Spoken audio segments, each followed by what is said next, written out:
Tubaramutse bakunzi ba televiziyo Isanganiro kaze mu makuru yaranze indwi tuyatangurire ku ngingo nkuru zikurikira. Ibice 15 by'uburyo bwagenewe kugwanya ikiza ca COVID-19 bwakoreshejwe atavyemezo bibigaragaza. Yishura ku bibazo by'abashinga amateka ku munsi wa kane, umushikiranganji w'ikigega ca leta Audace Niyonzima arahumuriza ko bagiye gukosora. Imyuzurira y'ikiyaga Tanganyika irabangamiye ikivuko ca Rumonge. Abacisha ibidandazwa bidoga ko batacoroherwa mu buyobozi bw'ico kivuko, bizeza ko hari umugambi wo kwimura aho harashikizwa ibidandazwa, navyo twabiteguye. Idonido ni muri ano makuru, twongera kubaramutsa tubaha ikaze.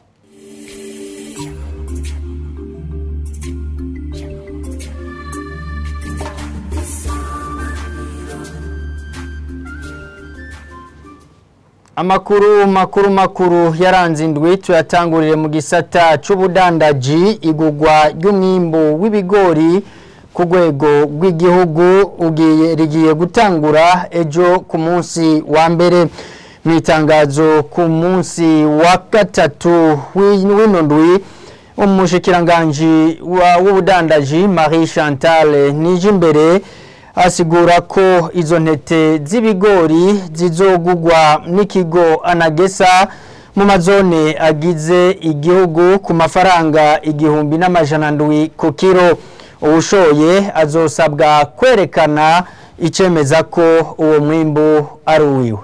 Umurimyi wese azoshora umwimbu wiwe azokwandikwa mu gitabo arico twita registre n'abajejwe kwakira umwimbu wo mu kigo Anagesa, kandi bisabwe ko araba neza ko ibiro bamwandikiye bihuye n'amafaranga yahawe.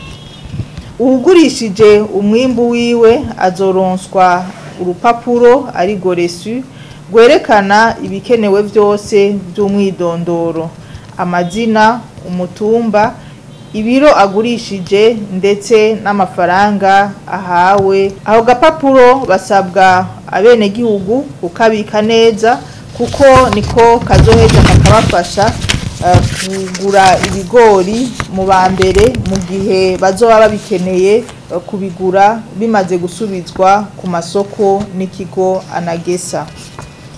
Kugira ngo hasuzumwe neza ko umuntu ashoye umwimbu yirimiye, umuntu wese azoba ashoye umwimbu ungana canke urenga ibiro 500 vy'intete z'ibigori ategerezwa kwerekana urupapuro yahawe kugira agure ifumbire yakoresheje. Mu gihe naho yoba yakoresheje umwavu w'ikirundi, bisabwa ko umukuru w'umutumba n'umufundi w'indimo wo ku mutumba uyo murimyi avako canke arimirako batera igikumu imbere y'izina ryiwe mu ntumbero yo kwemeza yuko uwo murimyi akoresha umwavu w'ikirundi canke uwundi mwavu.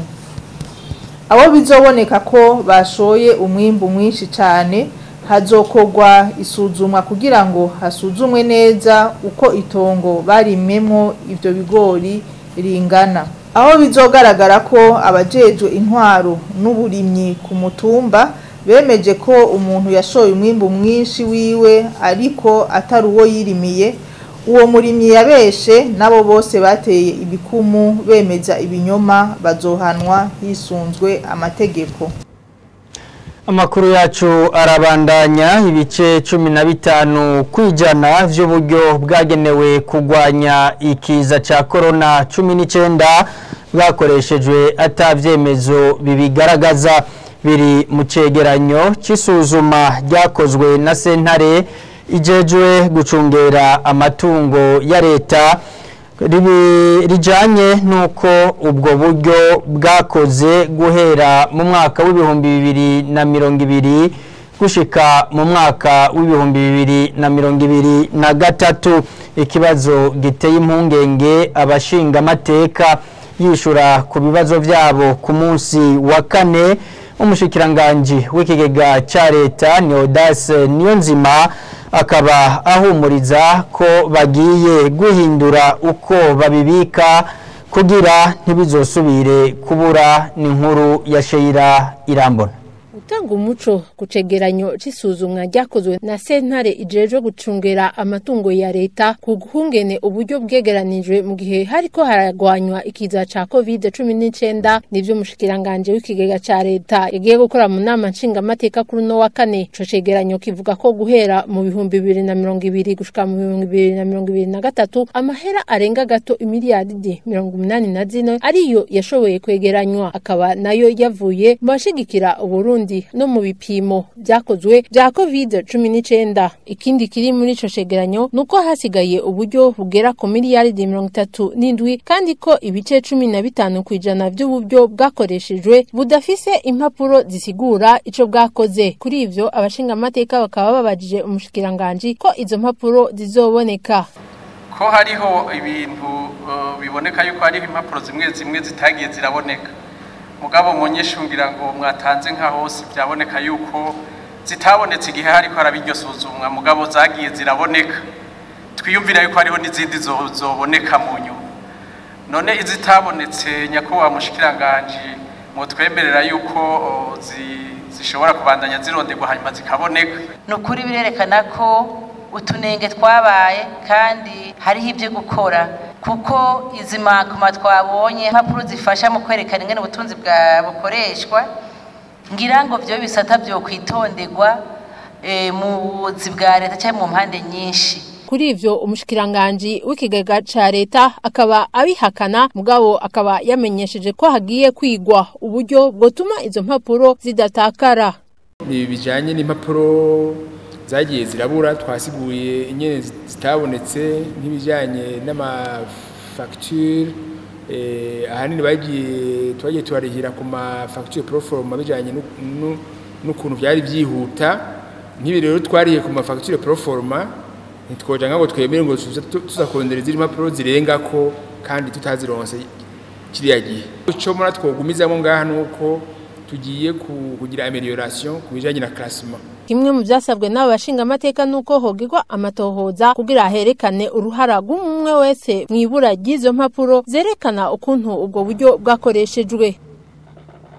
Sheira Irambona urakenuye. Mu gisata c'amagara abantu benshi baragwaye indwara y'amaso bita amaso y'imbwa mu Burundi, vyemezwa n'ubushikiranganje bwo kubungabunga amagara y'abantu mu itangazo ryo ku munsi wa kabiri. Ridwine Baradahana aramutswa ubwo bushikiranganje ahamagarira abanyagihugu gukurikiza amabwirizwa y'isuku kugira ngo iyo ndwara ntibandanye irandagata.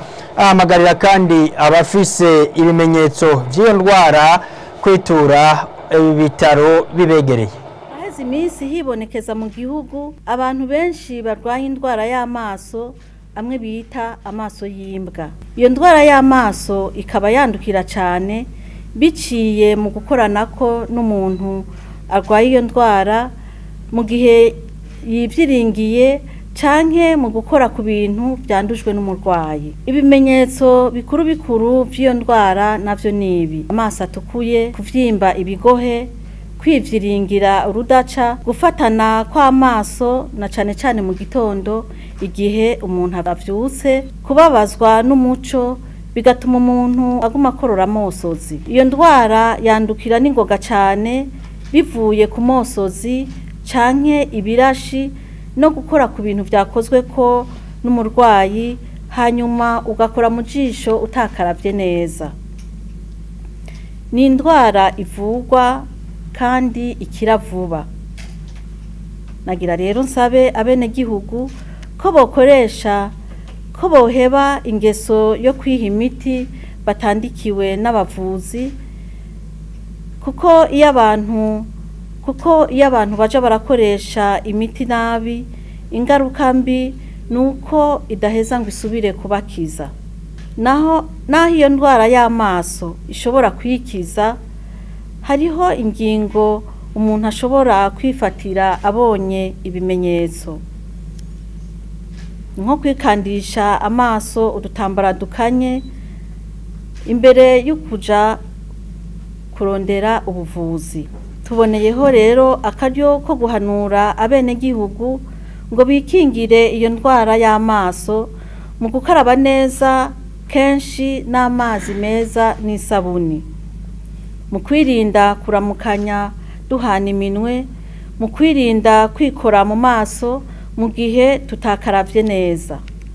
Mu ntumbero yo gutuma abantu batandukizanya, duhanura abanyeshure n'uwo wese yafashwe kuguma imuhira, gutyo tugabanye ubwandu ku bantu benshi. Si indwara ihitana abantu, ariko irahungabanya ibikorwa vya misi yose. Twitwararike rero gukurikiza ingingo zo kugira isuku cane cane mu gukaraba n'amazi meza n'isabuni. Muganga Ridwine Baradahana akaba ari umushikiranganji w'amagara y'abantu. Mu gisata c'inyubako tubandanya n'ano makuru, ikivuko c'ubudandaji ca Rumonge kirasagirijwe n'imyuzurira y'ikiyaga Tanganyika yatumye n'irembo ryimugwa.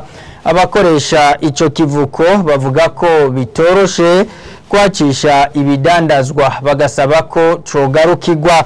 Mu buyobozi bw'ico kivuko bamenyesha ko hari umugambi wo kwimurira amaja mu buseruko bw'ico kivuko aho harashikizwa ibidandazwa. N'inkuru ya Jean Pierre Misako. Amazi y'ikiyaga Tanganyika yaraduze gushika no ku mwango portaye winjira mu kivuko c'ubudandaji ca Rumonge, biba ngombwa ko baca uwundi muryango kugira ngo kwinjira muri ico kivuko bibandanye bishoboka. Kukaba nkako uretse imiduga itaramutse yishiramwe Brarudi itomirwa niyo myuzurira, iyindi miduga idataramutse ntikihinjira, iryo rembo mbere rikaba ryama kenshi ryugaye. Imbere mu kivuko naho ahakorera abarabi vy'ingenzi n'abajejwe amagara y'abantu hakikujwe n'amazi, igihangare ibidandazwa vyahora biba birashikizwamwo naco nyene caratewe n'amazi kiranasambuka igice, biba ngombwa kubaka iyindi hangare mu gice c'ubuseruko bushira ubumanuko imbere muri ico kivuko. Iyo myuzurira ntiyasize inyuma ndetse no gutuma ibinogo bijamwo imyanda yo mu tuzu twa sugumwe bikora nabi. Abadandaza bahingiriza canke basohorera ibidandazwa bavuga ko bitacoroshe, bikeka ko umwanya n'umwanya ibidandazwa bitwagwa n'imyuzurira. Abo n'abandi bazeye uburaro n'uburamuko kuri ico kivuko iyo gikora basaba ko kigarukirwa mu maguru masha. Umuyobozi w'ico kivuko avuga ko hari umugambi wa vuba w'ubuyobozi bukuru mu vyo bujejwe harimwo ibivuko wo kubaka aho harashikizwa ibidandazwa mu manuko bushira ubuseruko inyuma y'ahari uruzitiro rw'ubu rw'ico kivuko, mu kurindira umugambi wagutse w'ibanki y'isi yose wo kubaka ikivuko ca kijambere ca Rumonge.